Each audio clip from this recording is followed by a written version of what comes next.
কাঁঠালের দুই ধরনের মজার পিঠার রেসিপি নিয়ে এলাম। আসসালামু আলাইকুম, সবাই কেমন আছেন? আমি আল্লাহর রহমতে ভালো আছি। তো এইখানে প্রথমে আপনাদেরকে একটা জিনিস শিখিয়ে দিচ্ছি। তো কাঁঠাল তো আর সারা বছর থাকে না, কাঁঠালের যেহেতু সিজন আসে, সিজন শেষে শেষ হয়ে যায়।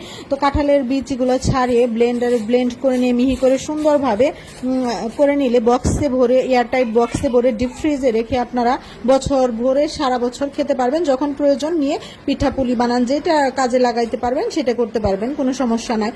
তো এদিকে কিন্তু প্রথম দিকে হচ্ছে আমি কাঁঠালের একটু রস নিয়ে সেটা দিয়ে হচ্ছে আমি একটা গোলা তৈরি করব। দুই ধরনের পিঠা যেহেতু বানাবো, প্রথমে রস আর আমি হচ্ছে এখানে আখের গুড় নিয়েছি, অনলাইনে থেকে এনেছিলাম। অনলাইনে কিন্তু এখন খুব ভালো ভালো মানের গুড় পাওয়া যায়, তো আপনারা চাইলে ট্রাই করতে পারেন। আমি যেহেতু ভালো পেয়েছি সেজন্য রিভিউটা ভালোই দিয়ে দিলাম, তো আপনারা চাইলে আনতে পারেন।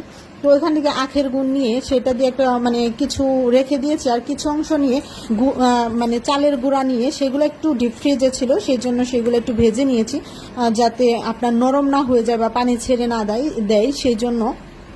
তো সেগুলো নিয়ে দুটো এখানে একটা করেছি, আরেকটা দেখাবো একটু পরে। তো এই পিঠাটা কিভাবে বানাবেন, এটার জন্য অবশ্যই আপনাকে কলা পাতা লাগবে।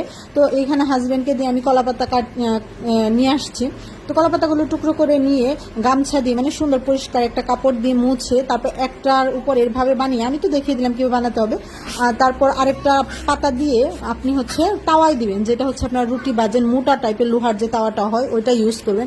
আর এইখানে যে পাতলা করে গুলাটা করেছিলাম সেটা, আর ওই পাতলা গুলাতে আমি হচ্ছে একটু সুজি ইউজ করেছি। সুজি ইউজ করলে কি হয়, আপনার ভিতরটা অনেক নরম তুলতুলে হয়, অনেকটা খেতে এই পিঠাটা কেকের মতো লাগে। আমাদের অঞ্চলে এই পিঠাটাকে হচ্ছে কাঁঠালের গুলগুলা বলে, তো আপনাদের অঞ্চলে কি বলে কমেন্ট করে জানাতে পারেন।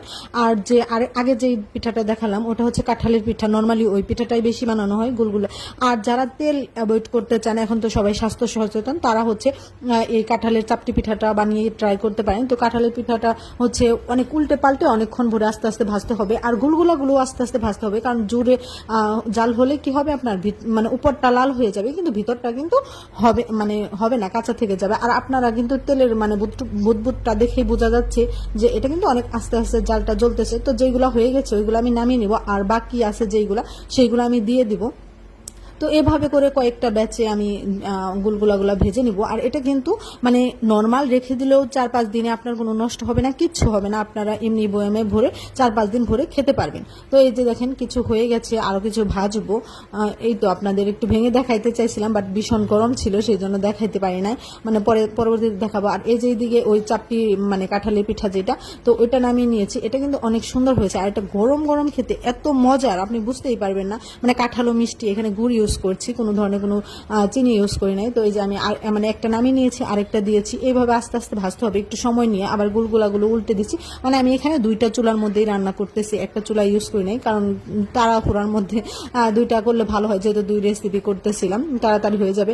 এই দেখুন ভিতরটা সুন্দর হয়ে গেছে, এই যে গুলগুলার ভিতরটাও দেখতে পাচ্ছেন সুন্দর মতো হয়ে গেছে, একদম সফট নরম তুলতুলে। আর এটা 4-5 দিন এমনিতেই কিচ্ছু নষ্ট হবে না, ভালোভাবে থেকে যাবে, গরম থাকলেও থাকবে।